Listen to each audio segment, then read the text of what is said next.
everybody. Today I will be facilitating this conference. I'm a Palestinian student from Jerusalem and Gaza, and I will be reminding everybody why we are here today. It has been over 200 days since the genocide in Gaza began, and 75 years of occupation in Palestine. The death toll in Gaza has surpassed 40,000 Palestinians, murdered in 8 months. This is why we are here. This month marks the 76th year since the Nakba, and as the Zionist regime tries to perpetrate a second Nakba in Gaza, the masses globally have affirmed that they will fight for resistance and liberation. Our universities, public institutions, and governments have enormously failed us. In Gaza, there are no more university standings. All 12 have been demolished. This fact was news to our president, Mayard, who, when we met him after occupying his building, claimed to not know about this.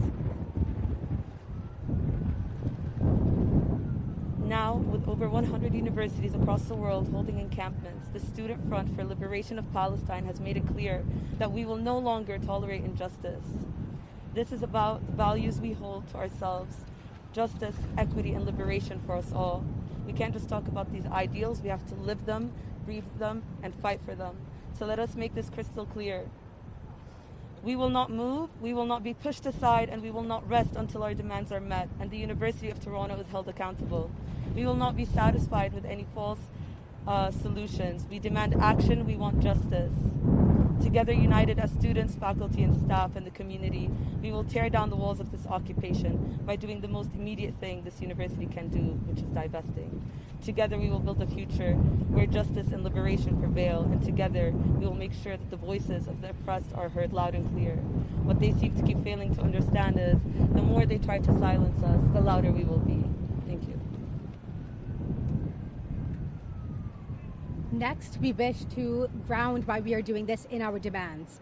Firstly, we demand full disclosure of all investments held by the university, including the endowments and financial holdings. Transparency is crucial for accountability, and as students, we deserve financial disclosure. Secondly, we demand divestment from any direct or indirect investments that sustain Israeli apartheid, occupation, and illegal settlements in Palestine. And thirdly, we demand the termination of all partnerships with Israeli academic institutions that either operate in illegal settlements or support the oppressive policies of the Israeli government, including the ongoing genocide in Gaza. We want to touch and talk on private property. The insistence on private property by the university that claims to practice decolonization is quite interesting.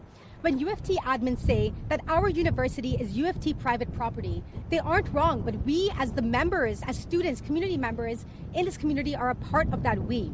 They are weaponizing the idea of private property in order to deny students of their charter rights of freedom of expression and also their rights under the university's own statement of institutional purpose.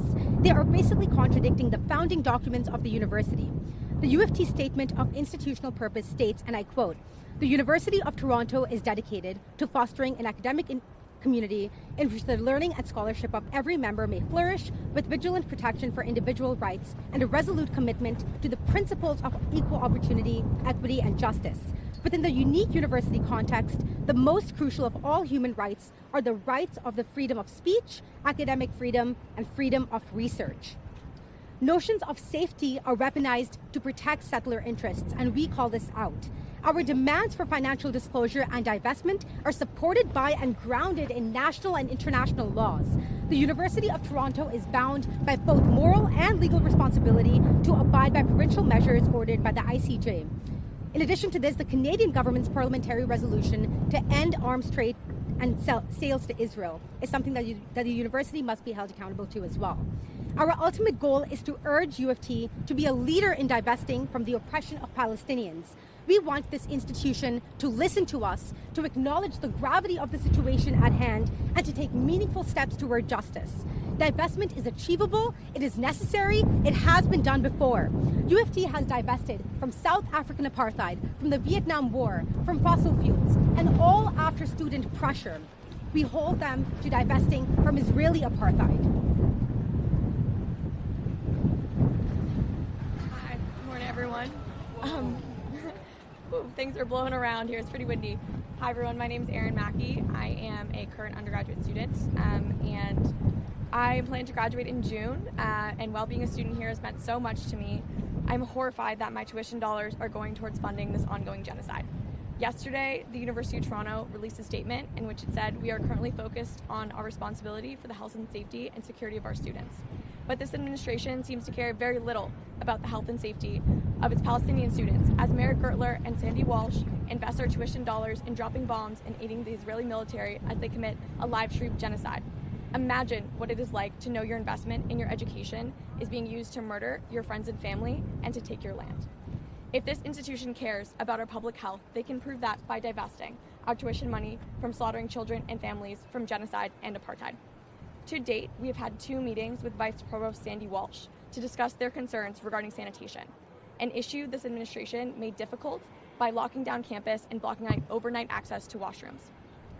This administration has made it clear that this is about nothing. This is not about sanitation. This is not going to crush our movement, and it's not going to work.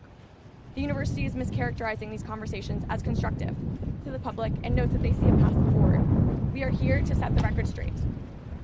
Thus far, the administration has not engaged in any conversations regarding our demands. In the case the University of Toronto is unclear, we would like to remind them, this is a protest.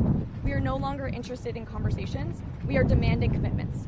We are demanding the University of Toronto and its complicity in this ongoing genocide. If the administration wants this process to end, we have great news for them. It's a 2-step process that would wrap up immediately: disclose and divest.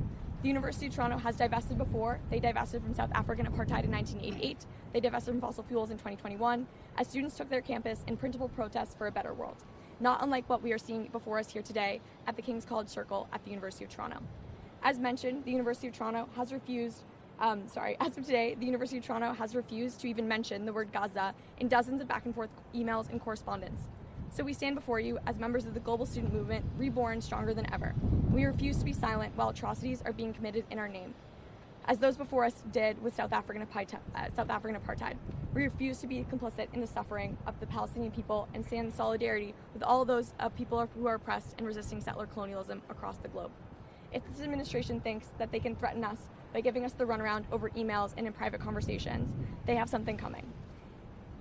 If they think they can threaten us with police violence and surveillance, which will slow us down, if they think for 1 minute that anything that they could do to shake our solidarity with this movement, they are sure to be sorely disappointed.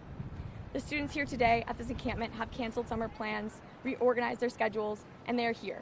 We are demanding divestment, and we are demanding the University of Toronto end its complicity in this genocide. We are witnessing the final stage of this genocide in Gaza as the siege on Rafah continues and being live streamed on our phones here at this very encampment. To the University of Toronto, we say, disclose, divest, because we will not stop, we will not rest. Good morning. My name is Deb Cowan. I'm a professor here at the University of Toronto and a member of the Jewish Faculty Network. It is my great honor to be here standing with our courageous and brilliant students at the Circle. I want to say something about both the beauty and diversity of what's been happening here at the camp over the last 7 days. First of all, I want to say that this has been an incredibly inspiring space of multiracial and multi-faith collaboration. It's also been a space where faculty have been here in large numbers, where campus labor has been here in support, where student unions are standing in solidarity. It is an incredible space where the students are modeling the very kinds of futures and relations that we so desperately need in this moment. As a Jewish member of the campus community, I also want to say something specific about Jewish presence here and Jewish safety on this site.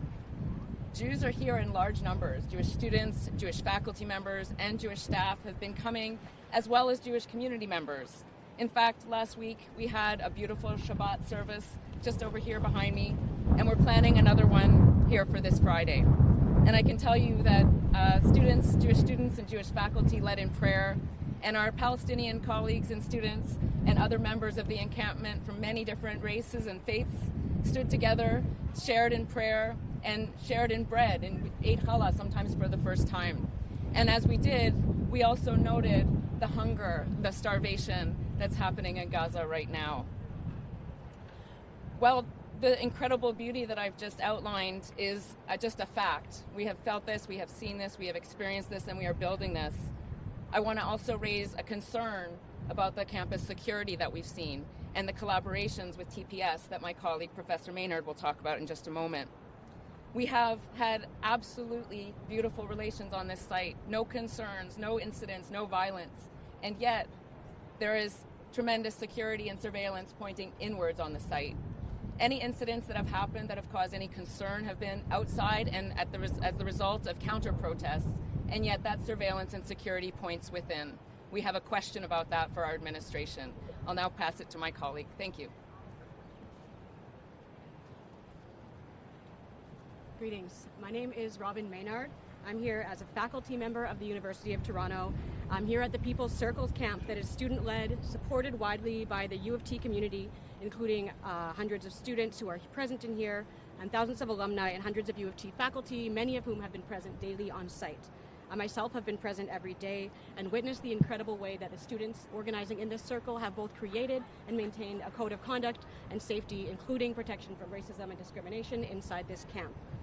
We are witness to a multi-racial and multi-faith social justice movement that has included teach-ins by university professors, Indigenous community leaders.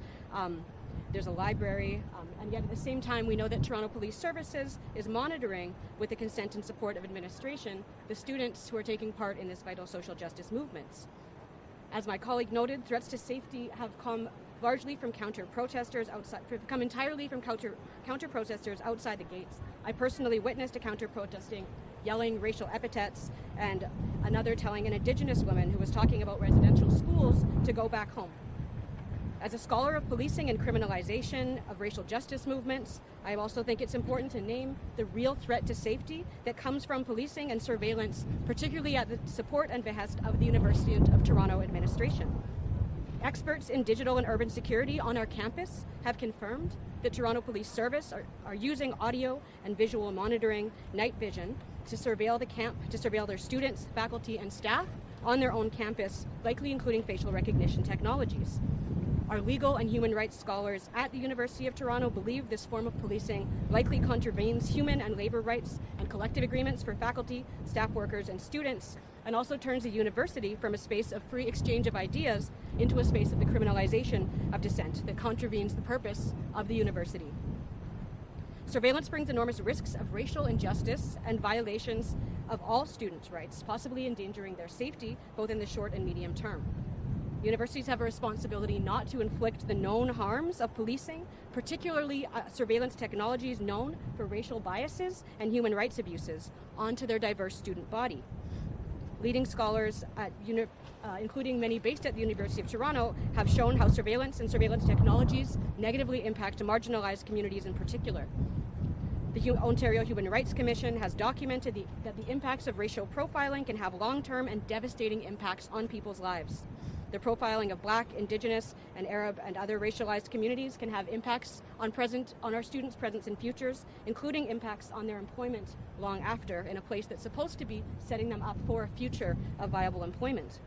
The University of Toronto created and was a leader in the Scarborough Charter at institutions of higher education that it was meant to ensure the commitment to safety and flourishing of Black and marginalized students, and yet are now knowingly allowing and collaborating with the Toronto Police Services to surveil these same students. Students are not a threat to safety, but are camped out here making libraries, organizing teach-ins and learning spaces, and demanding that the university divest from a genocide that is considered plausible by the world's highest international court. It's important to know that the University of Toronto also housed many of the police who went on to commit enormous human rights abuses during the G20, and we think it's important, again, to protect students, and that includes protecting them from the harms of surveillance and policing on their own campus. Thank you.